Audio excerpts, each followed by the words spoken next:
Hi guys, আজকে আমি বানাবো পিসিওডি ও পিসিওএস এর জন্য ম্যাজিক ড্রিঙ্ক। যার জন্য আমার প্রথমে লাগছে মৌরি, আদা থেঁতো করা, দারুচিনি আর কয়েকটা তুলসী পাতা। প্রথমে কড়াতে দিয়ে দেবো পরিমাণ মতো জল। এরপর একে একে আমি জিনিসগুলো অ্যাড করব। ফার্স্টে দেব মৌরি। এই ড্রিঙ্কটা আপনাদের যাদের মধ্যে পিসিওডি এবং পিসিওএস এর সমস্যা আছে অবশ্যই করে খাবেন।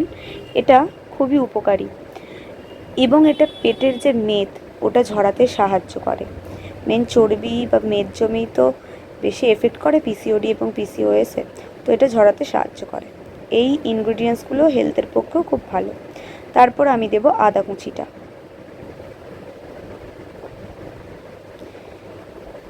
এবার আমি দিয়ে দেব তুলসী পাতাগুলো, তারপর দিয়ে দেব দারুচিনি। এবার এটাকে ভালো করে ফুটতে দেব। এই জলটা ফুটে ফুটে হাফ হয়ে যাবে, তারপর এটাকে আমরা কড়া থেকে নামাবো। আর এটার কালারটাও চেঞ্জ হয়ে যাবে, এই যে ফুটছে এটা, আর এটার কালারটাও একদম চেঞ্জ হয়ে যাবে। তারপর এটাকে নামাবো। এই যে এটা খুব ভালো করে ফুটছে, এটার কালারটা ঠিক যখন একটু ডার্ক সবুজ হবে তখন কড়া থেকে নামাতে হবে। এবার আমাদের এটা রেডি হয়ে গেছে, কালারও চেঞ্জ হয়ে গেছে। এবার এটাকে ঠান্ডা করে খেয়ে নিন, উপকার পাবেন।